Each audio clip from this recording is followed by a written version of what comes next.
கும்பராசியில் பிறந்தவங்களுக்கு உண்டான முழுமையான ஆவணி மாத பலன் தானுங்க இந்த பதிவில் நம்ம பார்க்க போகிறோம். கும்ப ராசியாதிபதின்னு சொல்லக்கூடிய சனி பகவான் தனஸ்தானத்தில், தனஸ்தானாதிபதின்னு சொல்லக்கூடிய குரு பகவான் கும்பராசிக்கு 5வது பாவகத்தில் இருந்து தன்னுடைய சுய நட்சத்திரம்னு சொல்லக்கூடிய புனர்பூச நட்சத்திரம் முதல் பாதம் 80 டிகிரியில், ஸ்ரீராமர் அவதரித்த நட்சத்திரம் புனர்பூச நட்சத்திரம், புனர்பூச நட்சத்திரத்தில் இருக்கக்கூடிய தனஸ்தானாதிபதி தனகாரகன் சொல்லக்கூடிய குரு பகவான் உங்களுடைய ராசியை பார்க்கக்கூடிய அற்புதமான தருணத்தில் தான் ஆவணி மாதம் பிறக்கப்படுது. அப்போ நமக்கு இது சாதகமாக இருக்குமா அல்லது பாதகமாக இருக்குமா? 7.5 சனி நடக்குதே, குடும்ப சனின்னு சொல்லுவாங்க, அதாவது பாதச்சனின்னு சொல்லுவாங்க. தயவு செய்து சனி பகவான் பொறுத்த வரைக்கும் சங்கடம் மட்டுமே கொடுப்பார்ன்ற ஒரு எண்ணத்தை மாற்றிக்கோங்க. சனி பகவான் நாம் செய்த பாவ புண்ணியத்தின் அடிப்படையில் பலன் கொடுக்கக்கூடியவர், அல்லது செய்ய போகிற பாவ புண்ணியத்தின் அடிப்படையில் பலனை தரக்கூடியவர். சனி பகவான் நம்ம ராசியாதிபதி, ராசிக்கு 2வது பாவகத்தில் வக்ரத்தில் இருக்கிறார். அப்படி உங்கள் மனசுக்கு சனி பகவான் பாதகத்தை தான் கொடுக்கும் அப்படின்ற எண்ணம் இருந்தாலும் கூட சனி பகவான் வழக்கத்துக்கு மாறா வக்ரகதியில் இருக்கிறதுனால சாதகமான பலன் கொடுக்கணும், அது விதி. அது மட்டும் இல்லை, 2வது பாவகத்துக்கு அதிபதி தான் தனஸ்தானாதிபதி, தனகாரகனும் அவரு தான். அவர் 5வது பாவகத்தில் இருந்தவர் செவ்வாவுடைய சாரத்தில் இருந்தார், பிறகு ராகு சாரத்தில் இருந்தார். ஒன்றும் விசேஷமான பலன் கும்பராசியில் பிறந்தவங்களுக்கு தரல. கும்பராசியில் பிறந்தவங்க மனசுக்குள்ளே இருக்கிற ஆதங்கம் என்னன்னா, ஏன் உழைப்புக்கு தகுந்த உயர்வு இருந்தால் போதும், வாழ்க்கைக்கு ஏற்ற வளர்ச்சி இருந்தால் போதும், படித்த படிப்புக்கு உண்டான உத்தியோகம் இருந்தால் போதும், என் தலையில் என்ன எழுதியிருக்குதோ அதை மட்டும் வந்தால் போதும் சாமின்னு நினைக்கக்கூடியவங்க தான் கும்பராசியில் பிறந்தவங்க. ஏதாவது ஒரு வகையில் மற்றவங்களுடைய வாழ்க்கைக்கும் வாழ்வாதாரத்துக்கும் உறுதுணையாக இருப்பாங்களே தவிர எந்த வகையிலையும் ஒருத்தருடைய அழிவுக்கு காரணமாக இருந்துட மாட்டாங்க. நான் கொடுக்கலனாலும் பரவாயில்லைங்க, அடுத்தவங்க கெடுத்த பாவம் எனக்கு வேண்டாம் நினைக்கக்கூடியவங்க கும்பராசியில் பிறந்த ஆணுக்கும் சரி பொண்ணும் சரி. அப்படி தான் இந்த ஆவணி மாதம்ன்றது பலவிதமான விசேஷங்கள் அடங்கிய ஒரு மாதம். விசேஷம்னா என்ன சார் அப்படின்னா, ஒரு அற்புதமான கிரக அமைப்புகள் ஏற்பட போகுது. பொதுவாக நேர காலங்கள் மட்டும் சாதகமாக இருந்ததுன்னு வச்சுக்கோங்க, ஆண்டியாக இருந்தாலும் அரசனாக்கி விடும் இந்த பிரபஞ்சம். அதுவே நேர காலங்கள் பாதகமாக இருந்ததுன்னு வச்சுக்கோங்க, அரசனாக இருந்தாலும் ஆண்டியாக்கிடும். இதை நம்ம பார்த்துருக்கோம், கேட்டிருக்கோம். கும்ப ராசிக்கு 5வது பாவகத்தில் இருக்கக்கூடிய புத்திரகாரகன்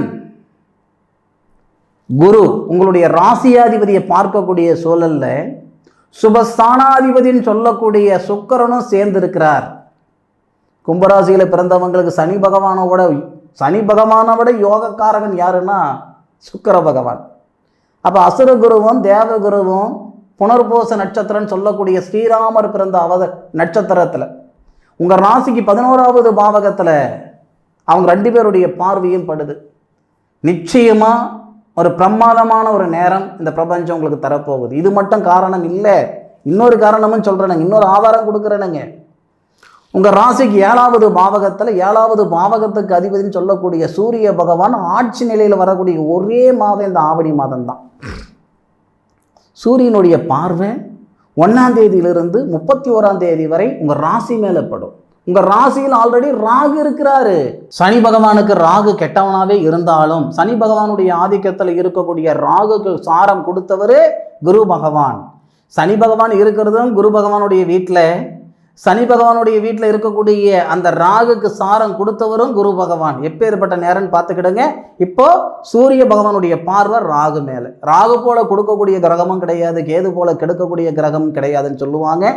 அப்பேற்பட்ட கேதுவும் உங்கள் ராசியை பார்க்கிறார்.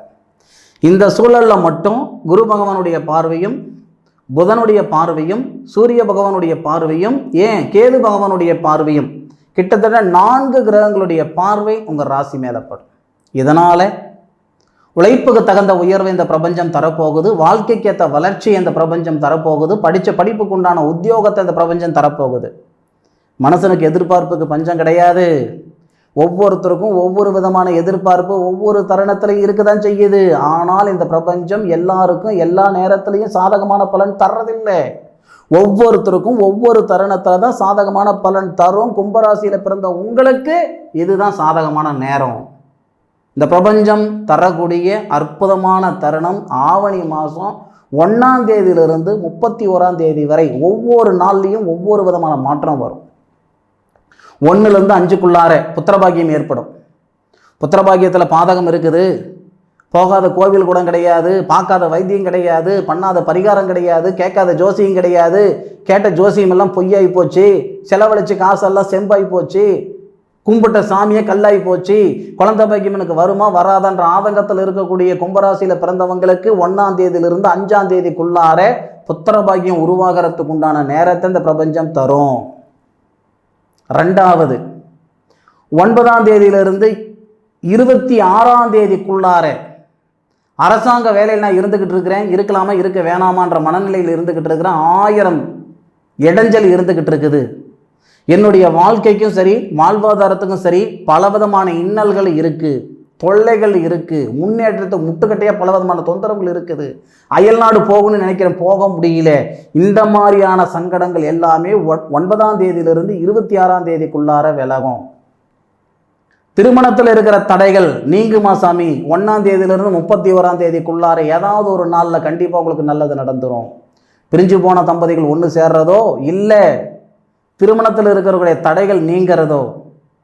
2வது மறுமணத்தில் இருக்கிற சங்கடங்களும் சரியாகிறதுக்கு உண்டான நேரம் ஆவணி மாதத்தில் ஏற்பட போகுது, அதில் மாற்றுகிறது கிடையாது. ஆக ஆவணி மாதம் சொல்லக்கூடிய அற்புதமான மாதம் கும்பராசி நண்பர்களுக்கு மிகப்பெரிய மாற்றத்தை தரும். ஒரு விஷயம் மட்டும் கொஞ்சம் யோசனை பண்ணி பண்ணுங்க. புதுசாக தொழில் தொடங்குறீங்க அப்படின்னா உங்களுடைய தொழில் ஸ்தானாதிபதி 8வது பாவகத்தில் மறைவு ஸ்தானத்தில் இருக்கார். ஏற்கனவே செய்கிற தொழிலில் மாற்றம் பண்ணலாம், இம்ப்ரூவ்மெண்ட் வரும், இருக்கிற ரோலில் இருந்து அடுத்த ரோலுக்கு போவீங்க, அதெல்லாம் ஒன்றும் மாற்றம் கிடையாது. சுய தொழில் செய்யணும், நான் ஆரம்பிச்சு விட்டேன், கடை வைக்க போகிறேன், ஆஃபீஸ் வைக்க போகிறேன், ஓப்பன் பண்ண போகிறேன், செய்ய போகிறேன் அப்படின்னா உங்களுடைய ஜாதக ரீதியாக 4 நட்சத்திரம் பாருங்கள். ஏன்னா தொழில் ஸ்தானாதிபதி மறைவு ஸ்தானத்தில் இருக்கிறார். 2வது நமக்கு தொழில் ஸ்தானாதிபதினு சொல்லக்கூடிய செவ்வாய் நம்ம ராசிநாதனுக்கு மிகப்பெரிய ஒரு ஆப்போசிட்டான கிரகம். அப்போ சனி பகவானும் செவ்வாவும் நேருக்கு நேர் பார்த்துக்கிறாங்க. ஆனாலும் உங்களுடைய சுய ஜாதகத்தை பார்த்து இந்த நேரத்தில் நீங்கள் சுய தொழில் உருவாக்கணும்னா உங்கள் சுய ஜாதகத்தை பார்த்து செய்யலாமா வேணாமான்றது பார்த்துக்கிடுங்க. மற்றபடி கும்பராசியில் பிறந்த உங்களுக்கு இது பிரமாதமான ஒரு மாதமாக இருக்கும்ன்றதுல மாற்று கருத்து கிடையாது. நான் முதல்ல சொன்ன மாதிரி சந்தர்ப்பம் கொடுத்தாதான் நம்மளால் என்ன முடியும் அல்லது என்ன முடியாது அப்படின்ட்டு இந்த பிரபஞ்சத்துக்கு இந்த உலகத்துக்கு நம்ம காட்ட முடியும். சந்தர்ப்பம் கொடுத்ததுனால தான் பல பேர் உயர்வான இடத்துல நாம் உயர்ந்து பார்க்குற இடத்துல வசந்து பார்க்குற இடத்துல சில பேர் இருக்காங்க. சந்தர்ப்பம் கொடுத்ததுனால அந்த சந்தர்ப்பம் நமக்கு இல்லை, நாம் இப்படி இருக்கோம். அந்த சந்தர்ப்பம் ஆவணி மாதத்தில் இந்த பிரபஞ்சம் தருது, எந்த மனசனும் தரல, பிரபஞ்சம் தருது. உங்களுடைய தகுதி மாறும், தராதரம் மாறும், மதிப்பு மாறும், மறுவாதம் மாறும். உங்களை 4 பேர் வசந்து பார்க்கக்கூடிய இடத்துக்கு நீங்கள் வருவீங்க, அதில் மாற்று கருத்து கிடையாது. அனுபவித்து சொல்லுங்கள். ஆராய்ஞ்சு பலன் சொல்லியிருக்கேன். கும்பராசியில் பிறந்தவங்களுக்கு அனுபவித்து சொல்லுங்கள் உங்களுடைய தரம் மாறிச்சா அல்லது மாறலையான்ட்டு. அதுபோக சாதக புத்தகம் எழுதுகிற பழக்கம் எழுதுகிற கலாச்சாரம் இப்போ நாளுக்கு நாள் இல்லாமல் போகுது. ஏன்னா எல்லாமே கம்ப்யூட்ரு, மொபைல் ஃபோனில் பார்த்துக்கிறீங்க, ஜாதக நோட்டு ஒரு அப்ளிகேஷனில் பார்த்துக்கிறீங்க. இது வேண்டாம் சாமி. ஜாதகம் தப்பாக ரைட்டான ஒரு கம்ப்யூட்டரில் பார்க்கலாமே தவிர கம்ப்யூட்டர் ஜாதகத்தை வச்சு பலன் பார்க்குற வேலை வேண்டாம். பாரம்பரிய முறையில் நம்ம முன்னோர்கள் செய்த மாதிரி பிறந்து 1 வருஷம் கழித்து, ஒரு குழந்தை பிறக்குதா 1 வருஷம் கழித்து ஒரு ஜாதக நோட்டு போட்டு வைங்க. அன்னைக்கெல்லாம் அந்த காலகட்டத்திலலாம் சாதாரணமாக 100 பேப்பர் இருக்கும் ஒரு சாதக நோட்டுனா. ஆனால் இன்றைக்கி ஒத்த பேப்பரில் சாதகம் எடுத்துகிட்டு வர்றீங்க.